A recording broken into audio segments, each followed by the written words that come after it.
और इस वक्त एक बड़ी खबर आ रही है। दिल्ली एनसीआर में भूकंप के तेज झटके महसूस किए गए हैं। आपको बता दें 11:35 पर भूकंप के तेज झटके पूरे दिल्ली एनसीआर में महसूस किए गए।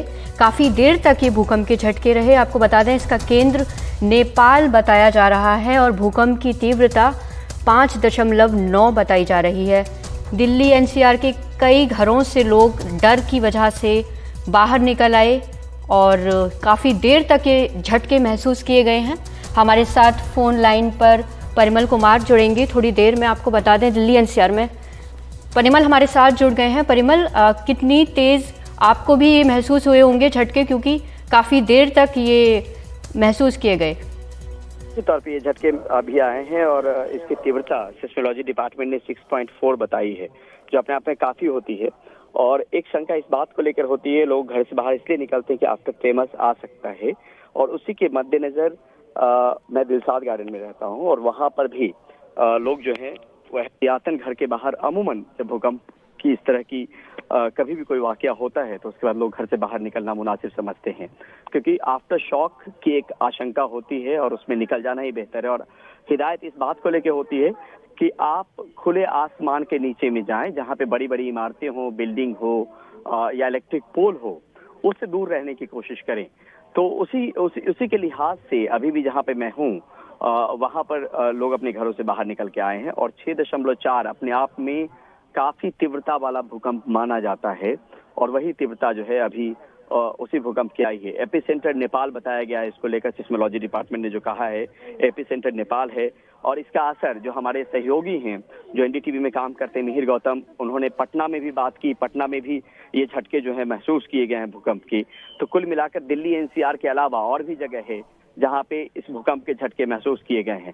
अब इसका आकलन क्या है, असर क्या है जमीन पर, इसको लेकर भी कुछ वक्त में खबर आनी मुनासिब है कि कुछ वक्त में खबर आए। लेकिन जब इस तीव्रता की भूकंप है तो ये मानकर चला जाना चाहिए कि इसका असर भी कहीं न कहीं महसूस हुआ होगा। और खासतौर पे नेपाल के जो आसपास के इलाके हैं, जो नेपाल है, जो एपी सेंटर बताया गया है, वहां पर जो दरारें हैं या फिर उस तरह की अनहोनी, जब अचानक इस तरह के झटके महसूस होते हैं तो वो भी दर्ज की गई होगी। लेकिन उसको लेकर जानकारी कुछ वक्त में मुमकिन है कि वो आए। जी, हिमांशु शेखर भी हमारे साथ जुड़ गए हैं इस वक्त फोन लाइन पर। हिमांशु, लगातार दिल्ली में काफ़ी दिनों से हम देख रहे हैं कि एक के बाद एक झटके भूकंप के महसूस किए जा रहे हैं। क्या इसके पीछे कारण हो सकता है? और इस बार की तीव्रता बहुत तेज थी। देखिए, तीव्रता तेज थी और महत्वपूर्ण बात यह है कि नेशनल सेंटर फॉर सिस्मोलॉजी ने जो अपनी रिपोर्ट, जो प्रिलिमिनरी रिपोर्ट जारी की है, उसमें यह कहा है कि इस भूकंप की गहराई सिर्फ 10 किलोमीटर थी। और अक्सर ऐसा देखा गया है कि जब भूकंप की गहराई कम होती है और उसकी तीव्रता ज्यादा होती है तो सतह पर नुकसान का अंदेशा ज्यादा होता है।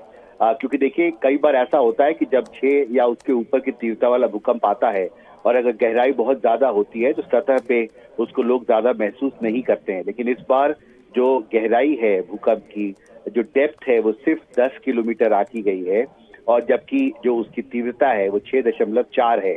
तो इससे अंदाजा आप लगा सकते हैं कि इसका झटका कितना तेज रहा होगा कि दिल्ली, जो कि कई 100 किलोमीटर दूर है नेपाल से, यहाँ भी लोगों ने भूकंप के झटके महसूस किए। और जो भी भारत नेपाल सीमा का जो पूरा इलाका है, पटना के अलावा जो जिले हैं जो नेपाल से सटे हैं, वहां भी इसका असर जो है वो महसूस किया गया है। मैंने अभी नेशनल सेंटर फॉर सिस्मोलॉजी के एक वरिष्ठ अधिकारी से बात की है। उन्होंने ये कहा है कि अभी हमने एक प्रिलिमिनरी रिपोर्ट जारी की है। अभी हम पता करने की कोशिश कर रहे हैं कि स्पेसिफिक लोकेशन जो था एपिसेंटर का, वो कौन सी जगह थी नेपाल में। उससे आपको अंदाजा लगेगा कि जब भी इतनी ज्यादा तीव्रता वाला भूकंप आता है और देर रात हो चुकी है तो अक्सर अगर उसका एपिसेंटर उस जगह पर होगा जहां पर आबादी ज्यादा है तो अक्सर इस तीव्रता वाले भूकंप के आने से उन इलाकों में जहां पर आबादी ज्यादा होती है वहां पर नुकसान का अंदेशा हमेशा ज्यादा रहता है। लेकिन क्योंकि देर रात हो चुकी है इसलिए थोड़ा इंतजार करना पड़ेगा कि इस भूकंप का जहां पर केंद्र बिंदु था वहां पर कितना असर पड़ा।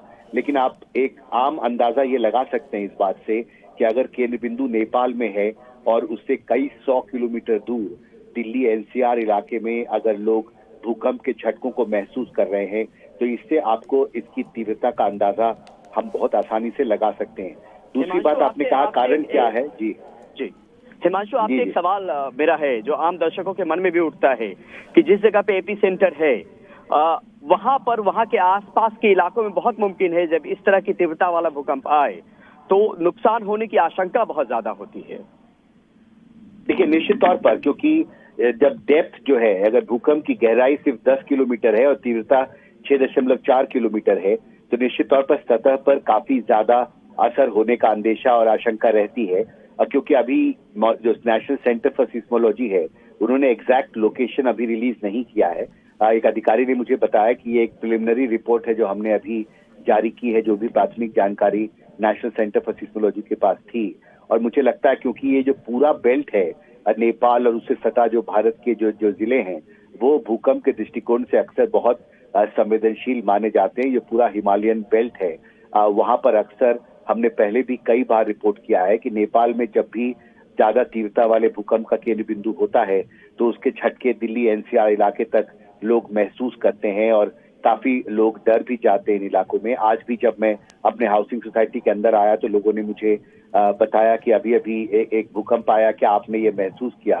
तो देखिए ये वक्त है जब लोग बहुत सारे लोग सो चुके होंगे, बहुत लोग सोने की तैयारी कर रहे हैं। और अक्सर जब देर रात में भूकंप आता है तो उस समय तत्काल उसके नुकसान का अंदेशा लगाना भी मुश्किल होता है। लेकिन अगर ज्यादा आबादी वाले इलाके में ज्यादा तीव्रता वाला भूकंप जब भी देर रात में आया है तो नुकसान का अंदेशा ज्यादा होता है, क्योंकि लोग उस वक्त घरों में रहते हैं। लेकिन अभी फिलहाल हमें इंतजार करना पड़ेगा, क्योंकि नेशनल सेंटर फॉर सिस्मोलॉजी ने नेपाल कहा है केंद्र बिंदु है, लेकिन एग्जैक्ट लोकेशन जो है वो अभी तक जारी नहीं किया है। और जब वो एग्जैक्ट लोकेशन एपिसेंटर का, केंद्र बिंदु का, भूकंप का, जब वो सार्वजनिक किया जाएगा तो तस्वीर साफ होगी।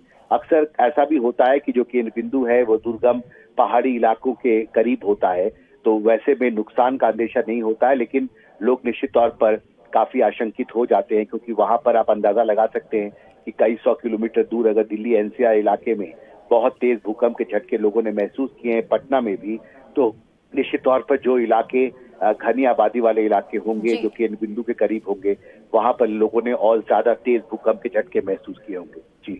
जी हिमांशु शेखर, बहुत बहुत शुक्रिया आपका। तो आपको बता दें इस वक्त की बड़ी खबर, दिल्ली एनसीआर में भूकंप के तेज झटके महसूस किए गए। रात करीब 11:35 पर ये भूकंप के झटके आए। काफ़ी देर तक झटके महसूस किए गए। भूकंप की गहराई कम थी, तो 10 किलोमीटर ये गहराई बताई गई है। तो अब तक की ये जानकारी हमें मिल रही है कि नेपाल में ही भूकंप का केंद्र था।